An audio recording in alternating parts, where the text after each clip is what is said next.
ओम नमः शिवाय, ओम नमः शिवाय, ओम नमः शिवाय, ओम नमः शिवाय।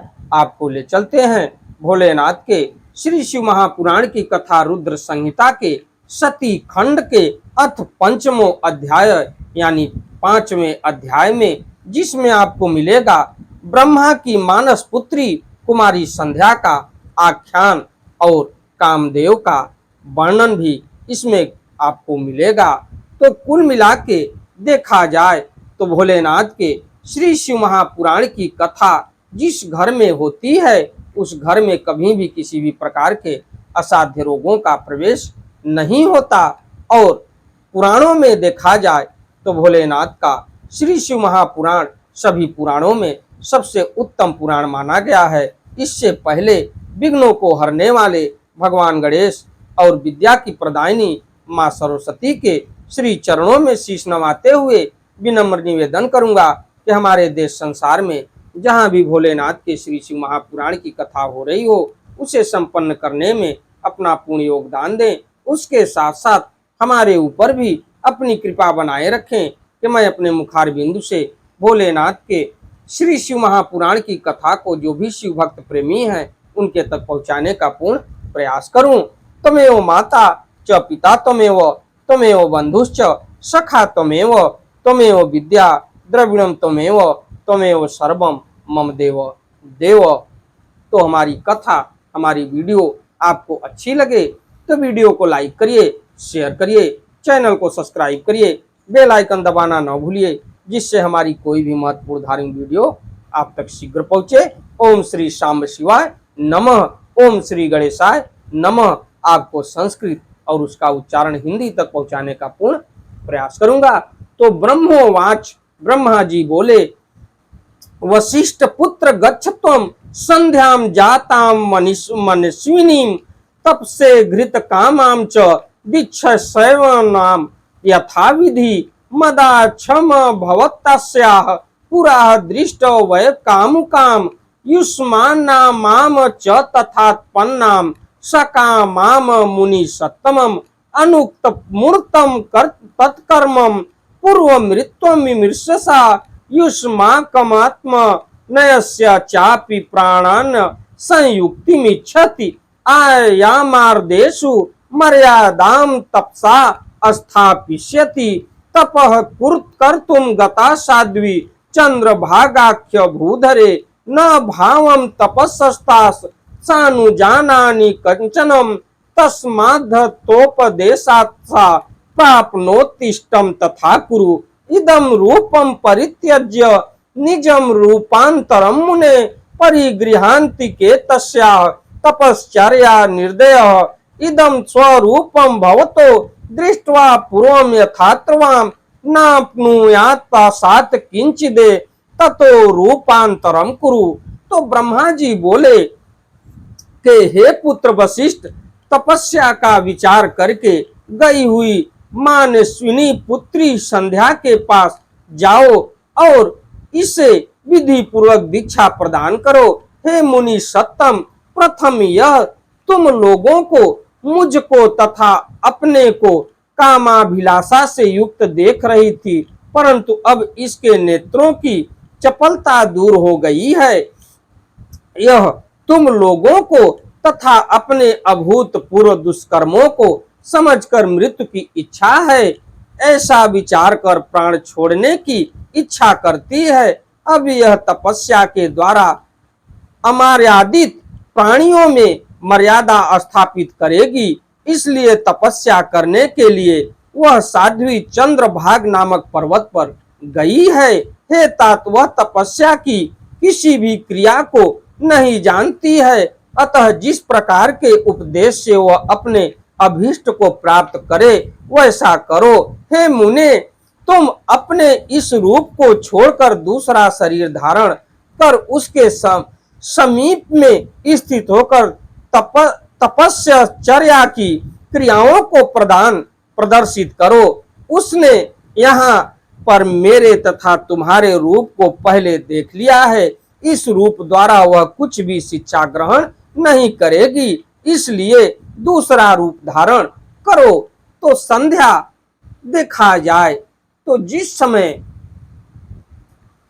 काम देव ने धनुष पर पुष्प के बाण को चलाया, उस समय संध्या जो ब्रह्मा की पुत्री थी वो कामातुर हो गए और इसी के पश्चाताप करने के लिए भाई और पिता उसको देखते ही उसके प्रभाव से कामातुर हो गए। तो संध्या ये सोच के भी नहीं सोच पा रही है कि मैं क्या करूं, इस शरीर को ही नष्ट कर दूं कि ऐसा हमारे मन में हमारे पिता के भाव आया और इसी के वजह से वह चंद्रभाग नामक पर्वत पर गई तपस्या करने के लिए।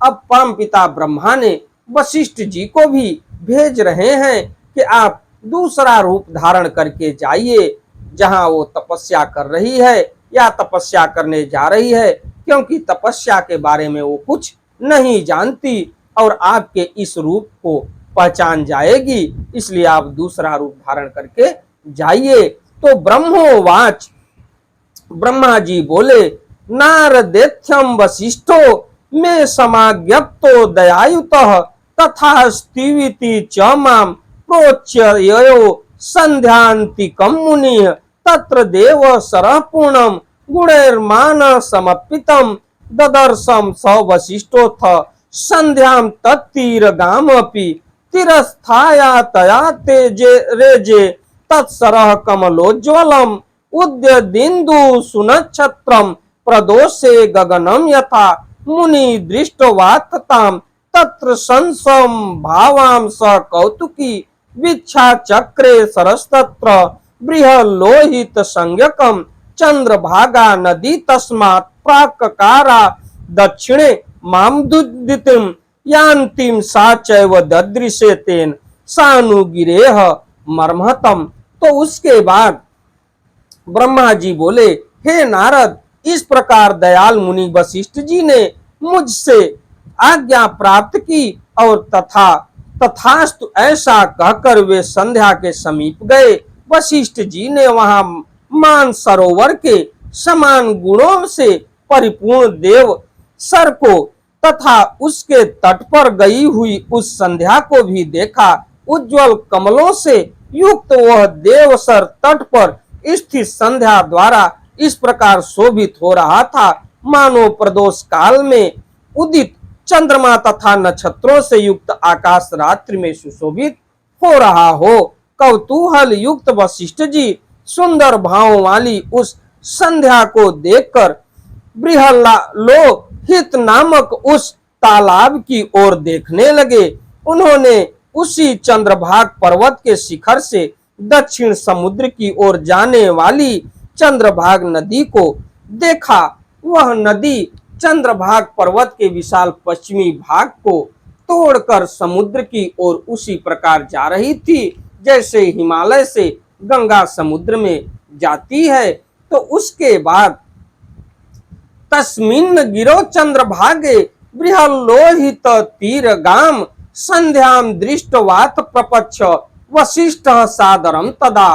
तो उसके बाद वशिष्ठ जी बोले, वशिष्ठ उवाच, किमर्थमागता भद्रे निर्जनम त्वं महीधरम कस्य वा तनया किं वा भावत्यापि चिकीर्षितम् एतच्छिद्याम्यहं श्रोतुं वद गुहं तच्चेद्दुह वेत वदनं पूर्ण चंद्रभागभं निश्चेष्टं वा कथम तथा।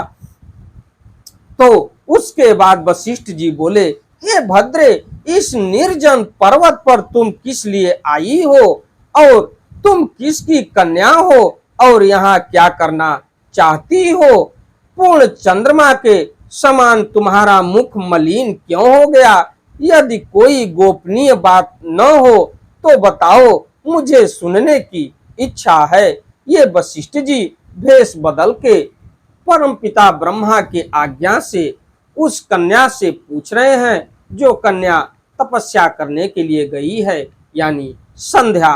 तो ब्रह्मोवाच, ब्रह्मा जी बोले, तच्छ्रुत्वा वचनं तस्य वसिष्ठस्य महात्मनः दृष्ट्वा च तं महात्मानं ज्वलन्तीमिव पावकं शरीरग्रीव्य ब्रह्मचर्य विलसन्तं जटाधरं सादरं प्रणिपत्यता संध्योवाच तपोधनम। तो ब्रह्मा जी बोले, उन महात्मा वशिष्ठ जी की बात सुनकर उन्हें महात्मा प्रदीप्त अग्नि के समान तेजस्वी ब्रह्मचारी तथा जटाधारी देखकर और आदर पूर्वक प्रणाम कर संध्या उन तपो घन वशिष्ठ जी से कहने लगी। संध्योवाच, संध्या वशिष्ठ जी से क्या कह रही है, इसके बारे में आपको ले चलते हैं। यदर्थमागता शैलम सिद्धम तन्मे निबोधः तव दर्शन मात्रेण यन्मे सत्यति वै विभो तपश्चर्यतुमहं ब्रह्म निर्जनम शैलमागता ब्रह्मणोऽहं सुता जाता नामना संध्येति विश्रुता यदि ते युज्यते संभ्रम माम त्वं समुपदेशय एतच्छीकीर्षितं गुहं नान्यं किंचन विद्यते अज्ञत्वा तपसो भावं तपोवन मुनि पाश्रिता चिंतया परिशुष्यहं वेपते ही मनोमम।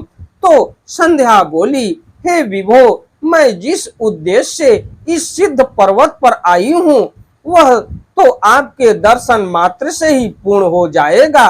हे ब्राह्मण, मैं तप करने के लिए इस निर्जन पर्वत पर आई हूँ। मैं ब्रह्मा की पुत्री हूँ और संध्या नाम से प्रसिद्ध हूँ। यदि आपको उचित जान पड़े तो मुझे उपदेश कीजिए। मैं तपस्या करना चाहती हूँ, अन्य कुछ भी गोपनीय नहीं है। मैं तपस्या की कोई विधि बिना जाने ही तपोवन में आ गई हूँ। इसी चिंता से मैं सूखती जा रही हूँ कि मैं किस प्रकार से तपस्या करूं और भोलेनाथ को प्रसन्न करूं। तो तथा मेरा हृदय कांप रहा है। तो ब्रह्मोवाच, ब्रह्मा जी बोले, आकर्ण्य तस्या वचनम वशिष्ठो ब्रह्मवित्तमं स्वयं च सर्वकृताज्ञे नान्यत किंचन पृष्ठवान अथ ताम नियतात्मनाम तपोसेति घृतोधमाम प्रोवाच वनसा विस्मृत्वा शंकरम भक्त वत्सलम। तो वशिष्ठ जी उसके बाद बोलेंगे, लेकिन ब्रह्मा जी क्या कह रहे हैं इसके बारे में थोड़ा सा जाना जाए। तो ब्रह्म ज्ञानी वशिष्ठ जी ने उसकी बात सुनकर पुनः संध्या से कुछ नहीं पूछा, क्योंकि वे सभी बातें जानते थे, क्योंकि परमपिता ब्रह्मा उनको सब बात बता चुके थे। इसके बाद वे मन में भक्त वत्सल शंकर जी का स्मरण कर तपस्या के लिए उद्यम करने वाली तथा मन को वश में रखने वाली उस संध्या से कहने लगे। वशिष्ठ उवाच, वशिष्ठ जी बोले, परमम यो महत्तेजः परमम यो महतपः परमः परमाराध्यः शंभुर्म न सिद्धार्यताम। वशिष्ठ जी बोले, हे देवी, जो महान तेज स्वरूप महान तप तथा परम आराध्य है, उन शंभु का मन में ध्यान करो भोलेनाथ का। तो धर्मार्थ काम मोक्षाणाम एकस्त्वधिकारणम तमेकम जगताधमम भजस्व पुरुषोत्तमम मंत्रेणानेन देवेशम शंभुम भज शुभानने तेन ते सकला वाप्तिर्भविष्यति न संशय।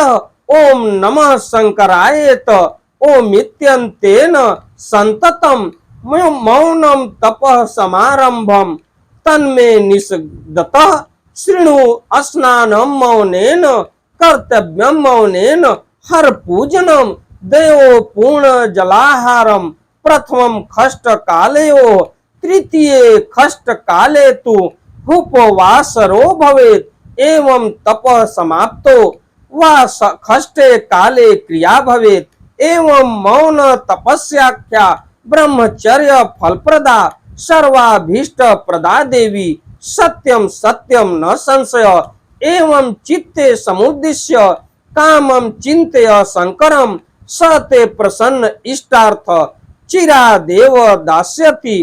तो उसके बाद जो धर्म अर्थ काम और मोक्ष के आदि कारण तथा अदैत्य स्वरूप हैं, उन्हीं संसार के एकमात्र आदि कारण पुरुषोत्तम का भजन करो। हे शुभानेन, तुम इस मंत्र से देवेश्वर शंभु का भजन करो, उससे तुम्हें समस्त पदार्थों की प्राप्ति हो जाएगी, इसमें संदेह नहीं है। तो ओम नमः शंकराय, ओम नमः शंकराय, ओम नमः शंकराय, ओम नमः शंकराय ओम, इस मंत्र का जप करो। इस मंत्र से मौन होकर इस प्रकार तपस्या का प्रारंभ करो। विशेष विधि तुमको बता रहा हूं, सुनो। ओम, मौन होकर स्नान तथा मौन होकर सदा शिव की पूजा करनी चाहिए। प्रथम दोनों खष्ट कालों में जल का आहार कर तीसरे खष्ट काल में उपवास करे। इस प्रकार खष्ट कालिका क्रिया तपस्या की समाप्ति पर्यंत करनी चाहिए। हे देवी, इसका नाम मौन तपस्या है। इसे करने से यह ब्रह्मचर्य का फल प्राप्त प्रदान करने वाली तथा सभी अभीष्ट फलों को प्रदान करने वाली है। यह सत्य है, सत्य है, सत्य है, इसमें संदेह नहीं है। इस प्रकार चित्त में विचार करके सदा शिव का गहन चिंतन करो। ऐसा करने से वे तुम्हारे ऊपर प्रसन्न होकर शीघ्र ही अभीष्ट फल की प्राप्ति प्रदान करेंगे। ब्रह्मोवाच, उपविश्य वसिष्ठोत्तम संध्याये तपसा सहक्रियाम तमाभाष्य यथा न्यायम तत्रैवांदर दधे मुनि।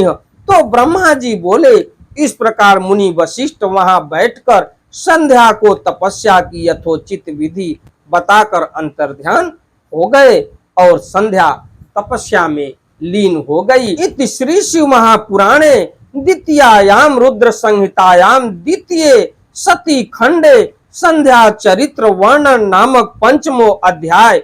इस प्रकार श्री शिव महापुराण के अंतर्गत द्वितीय रुद्र संहिता के द्वितीय सती खंड में संध्या चरित्र वर्णन नामक 5वां अध्याय पूर्ण हुआ। इसके बाद मैं आपसे मिलूंगा 6ठे अध्याय में। इसमें आपको मिलेगा संध्या द्वारा तपस्या करना और प्रसन्न होकर भगवान शिव का उसे दर्शन देना। संध्या द्वारा की गई शिव स्तुति संध्या को अनेक वरों की प्राप्ति तथा महर्षि मेघाति तिथि के यज्ञ में जाने का आदेश प्राप्त होना। इस कथा को मैं आपको अगली कथा में लेके चलूंगा। हमारी वीडियो, हमारी कथा आपको अच्छी लगे तो वीडियो को लाइक करिए, शेयर करिए, चैनल को सब्सक्राइब करिए, बेल आइकन दबाना न भूलिए, जिससे हमारी कोई भी महत्वपूर्ण धार्मिक वीडियो आप तक शीघ्र पहुंचे। चलते चलते एक बार प्रेम से बोलिए ओम नमः शिवाय ओम, ओम नमः शिवाय ओम, ओम नमः शिवाय ओम।